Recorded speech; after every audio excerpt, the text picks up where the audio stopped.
So one of the things that I said to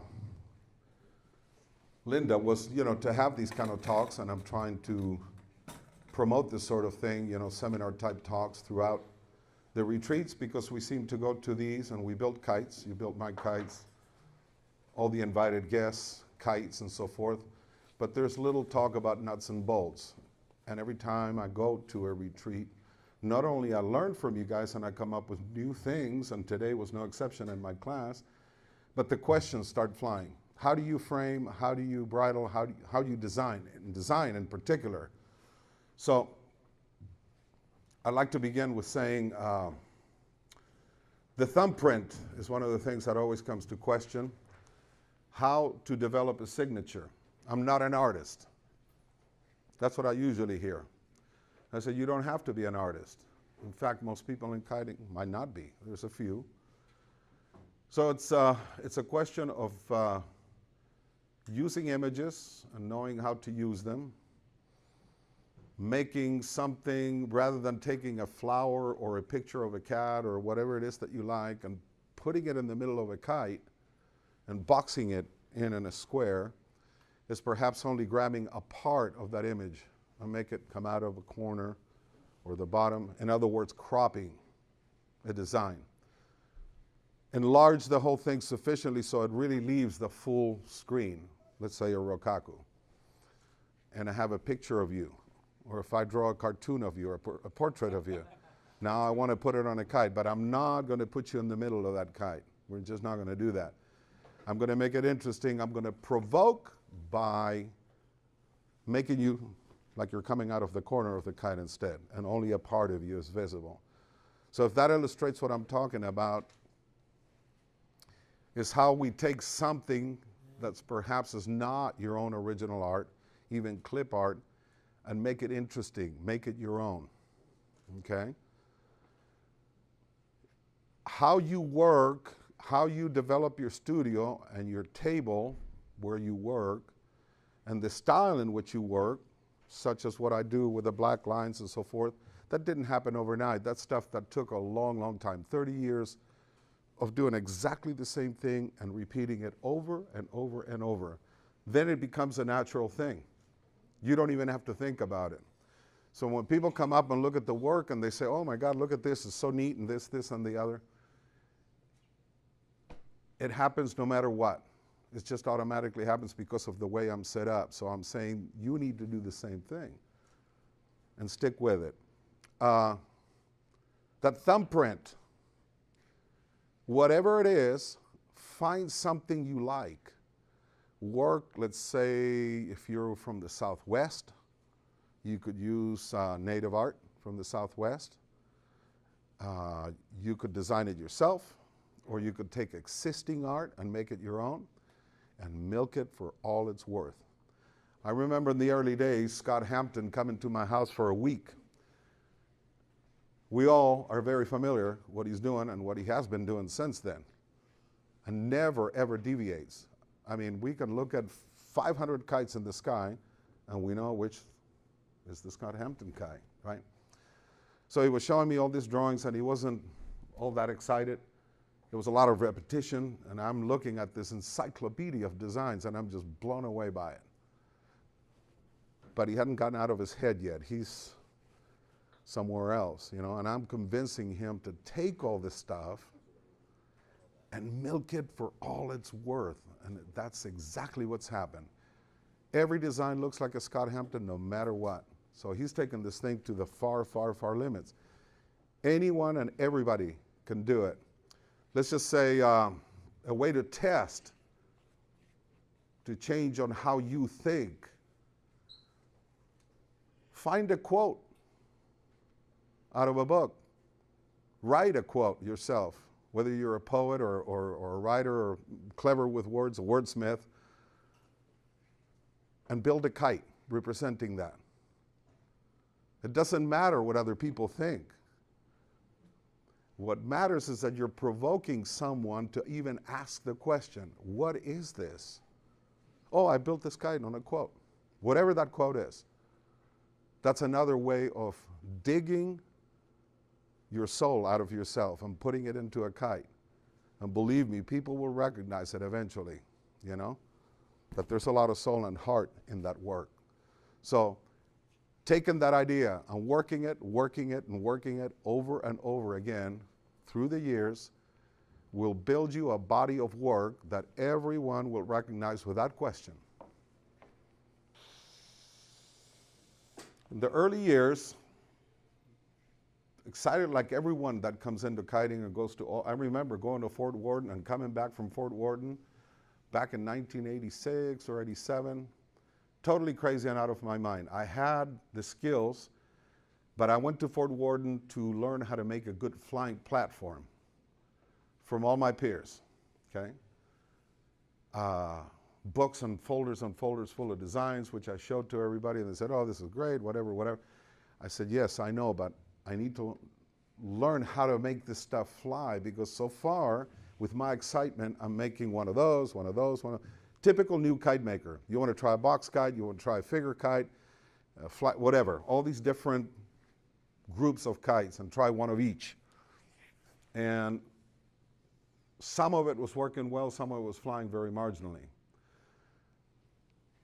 So after a while, you get the admiration for the artwork, and you get the kudos for that, but then going out on a field and be seen by all your friends and hundreds of people struggling with a kite is not a whole lot of fun, okay?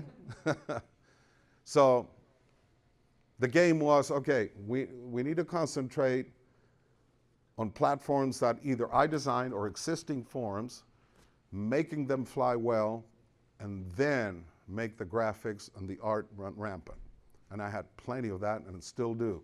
I have folders full of drawings that were designed 10 years ago, 15 years ago, and I haven't gotten around to them. So it's a deep pool. So just about everything is a derivative, really. The Chinese and the Japanese have been doing it for thousands of years.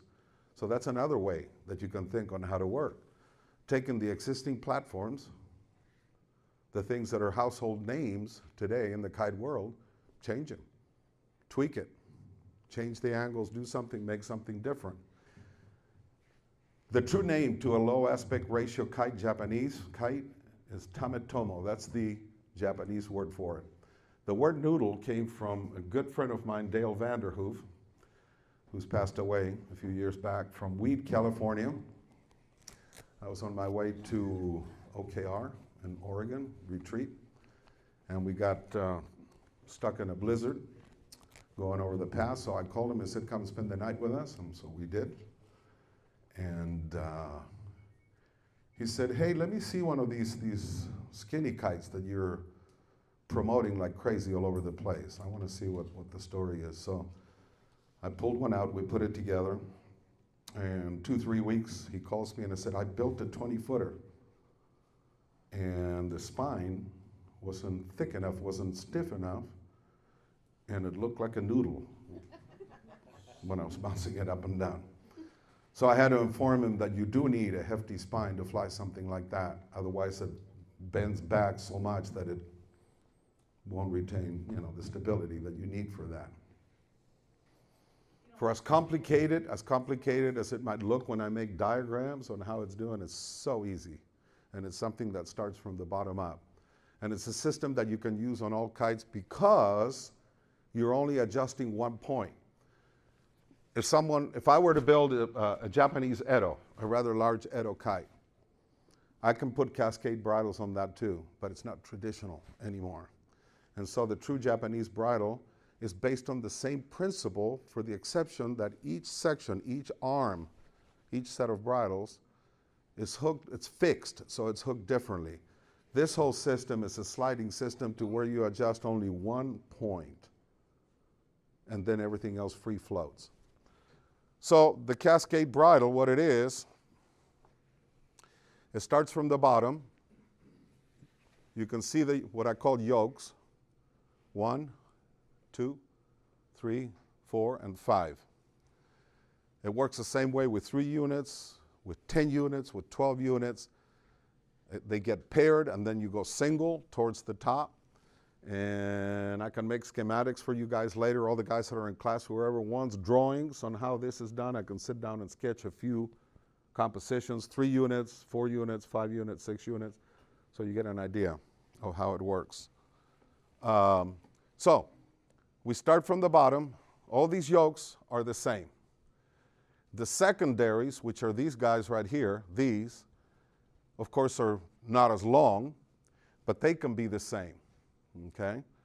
So what we've done is we've paired the 2 lower ones with this guy with a sliding ring. That's free floating there. Let me show you on this one that's higher. You see that? It's not locked onto that ring. It's moving, okay? And so is that. So now we got those 2 pairs hooked together, and now we got a longer leg, and this one is sliding too, right here. And from this one, I'm connecting to the top and the toe point. Let's turn the kite sideways. So the toe point is here right now. If all of these were hooked individually, I'd be changing each and every knot to get this angle. Here's the toe point. I can keep going higher. You see how they're all following? It's all free floating. Let's go low now. Low toe point.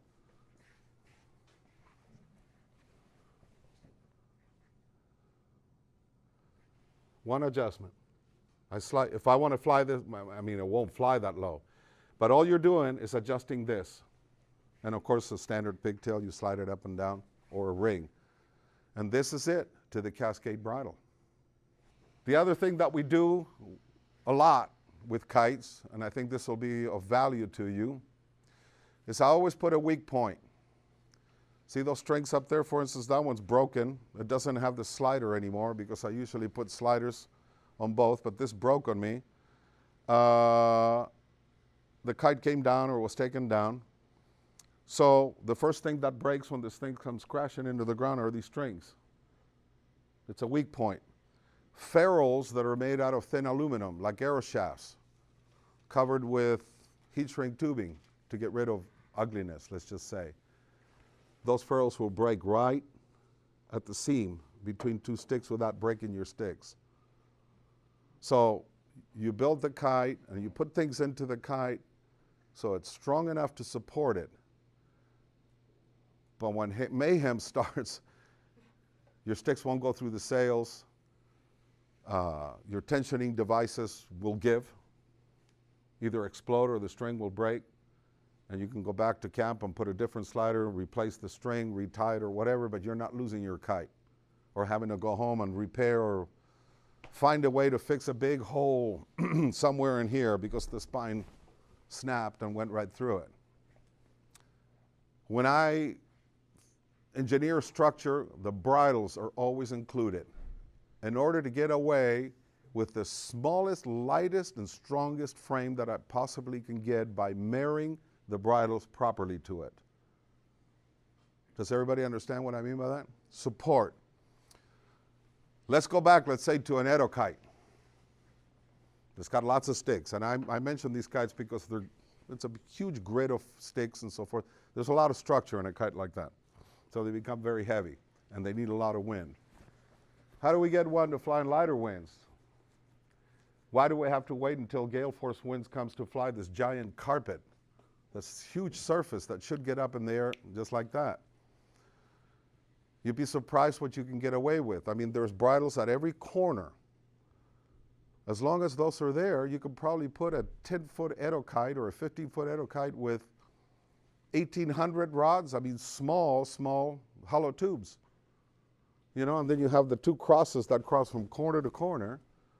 You know, yeah, it's going to twist. It's going to look like a magic carpet on the ground, but once it goes up in the air and those bridles activate, it's going to sit up there solid.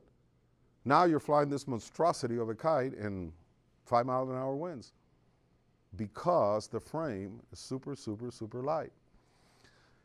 Whenever I hand a set of sticks, let's just say a kite like the fish, you know, it's 5/8, it's almost an inch. You know, they look like broomsticks, but then you hand the whole set to somebody and you see how light it is. It's incredible and strong. I didn't invent these things for sure. There was people in Europe Some of the Italians, Tal Streeter, an American traveling the world, was doing these low aspect ratio kites, never realized that one of the Italian kite makers was actually making the kites for him for the exhibits. So I found the low aspect kite, or the tametomo, rather fascinating, and discovered how well they flew in high winds, especially after flying cellular kites that are millions of sticks. You need a toolbox and a hard hat to assemble most of the times. They're not travel friendly, is what I'm trying to say. And then I discovered these things that I could make several and put them easily into the bag, and it's a one-stick kite. I can be in the sky with maybe 10 kites, I mean, very, very, very quickly, and still create a nice show. So I sort of became a pusher proponent of these type of kites until it caught on. Scott always made fun, oh, you're a skinny kite, you know, because he's building these huge surfaces, and here I am with this minimal stuff, you know. And then when people realized how well these things fly in high winds, then they started building them. And that's when Dale comes in with the noodle idea, and many others followed. All of a sudden they came into the market and everybody was building these kites. That's about the time I was kind of bailing out, moving on to something else. So that spark plug kite was the first project that I ever did without knowing that I was doing a low aspect ratio kite. I didn't know what that meant. That was way before Fort Worden, way before I met anyone, created in a complete vacuum in the living room of my house. It was a commission for the Laguna Seca Raceway in Monterey, California, by a friend of mine, someone who worked, a photographer who worked for Champion. And so we flew that kite during the 500, and I gotta tell you, I did that kite really, truly by the seat of my pants. You know, I had no idea that I was gonna go on and build things like this where I really knew what I'm doing with them. I really didn't. So what saved that was the artistic value, knowing how to shade something or how to make something look 3D and interesting. But that's about it. The techniques, I didn't have it. But we still ended up with something that flew, and it moved on from there. And I had some form of a cascade. They were all hooked together, so it was a pain in the neck to actually get that thing to fly until I learned the cascade. And here, just a couple of years ago, the gentleman who owned it wanted to sell it, even though it had been in my possession all that time since then, because I said I'm going to rework this kite and fix it, but never got around to it. So finally I did the sticks, I did the bridles, I put a cascade on it. Now this kite was flying phenomenal. Had I known that then, it would have been fantastic, but I didn't. I didn't know the cascade, I didn't know any of these things. Like I said, truly by the seat of my pants. I love it when people said, what's your favorite kite? The one I haven't built yet. Really, really. I hope to be able to do this until you know what freezes over. As long as I have the mind and the hands and the, you know, the willingness to keep going with this stuff. I got enough designs to really, truly, you know, last a lifetime actually. So, but I'm constantly learning. Coming to retreats like this is phenomenal. Today in my class, some people pointed out some things to me and I go, wow, maybe I'll start using those tools instead, you know. So every time without fail that happens. So keep that open mind all the time. Do not get into a box. Think out of the box if you possibly can. Think of ways to make your designs interesting and different. And if you're in search of that thumbprint, find that subject matter that you love so much, no matter what that is, and keep pushing it. Keep pushing it, pushing it. Pretty soon people say, oh yeah, that's a Barbara Myers thing. Oh, yeah. Kites came late. In terms of art, you mean, and other craft? Yes. Sculpting, glass blowing, pottery, woodwork, metal sculpture, music, which I still do. So you've got a creative background. Okay.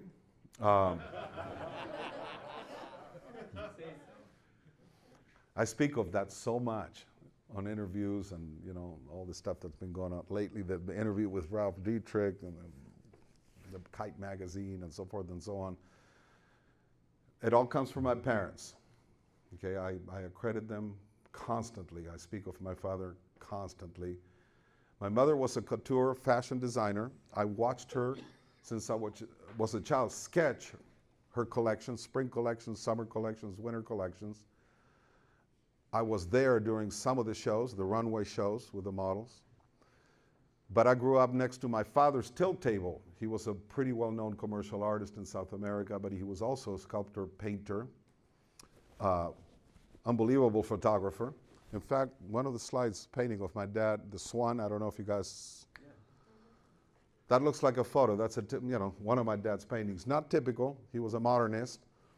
I grew up in a very modern, mid-century modern house, ceiling to floor glass and minimal art and marble floors. I mean, all that stuff was there for me, and that's what I grew up with. And so it definitely comes from there, That's the only thing that I can say.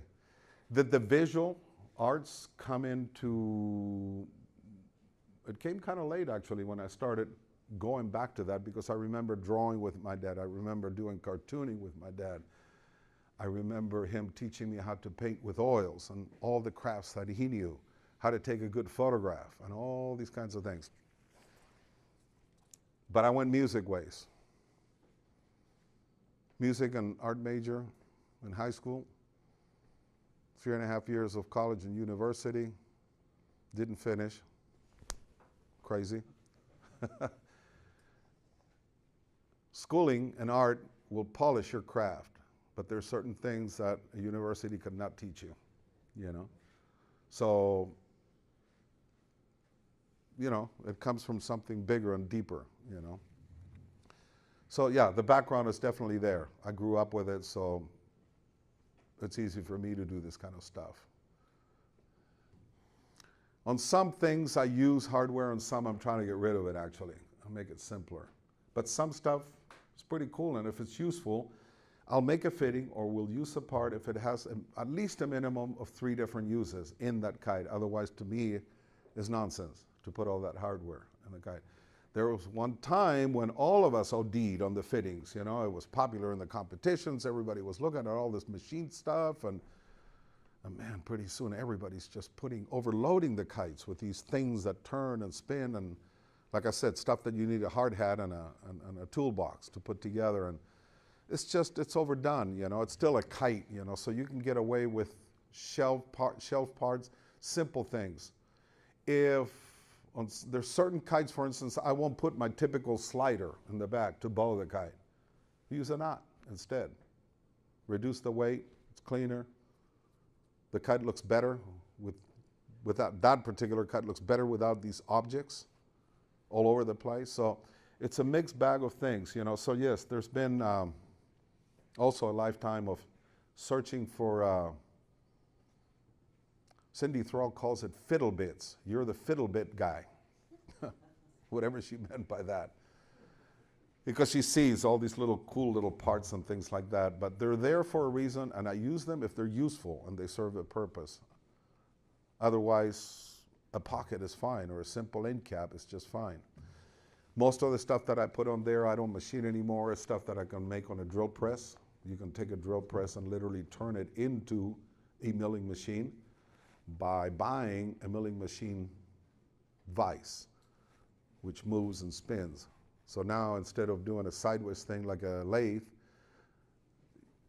you're working your part upright like a miller, because you're able to change the angles. But end caps and all these other things you can make on the drill press. Sometimes I have to make them because of the size, like you see there. But all of the stuff there, those are all Jayco or some other shelf part that's readily available. As time goes on, you get lazy. You don't want to make stuff. You want to make kites. You don't want to spend time machining parts. Little things that come into play, and it's a constant thing. Whether it's, with bridles, design, shapes, fittings, not fittings. But staying with it at all costs. Never stopping. And that's what I say, never stop. Do not stop making kites. Just keep going. Keep developing the craft, for those of you who have not been doing it for so long. There's many of you here that have been doing it for a long time, but Keep going. Do not stop. Any questions?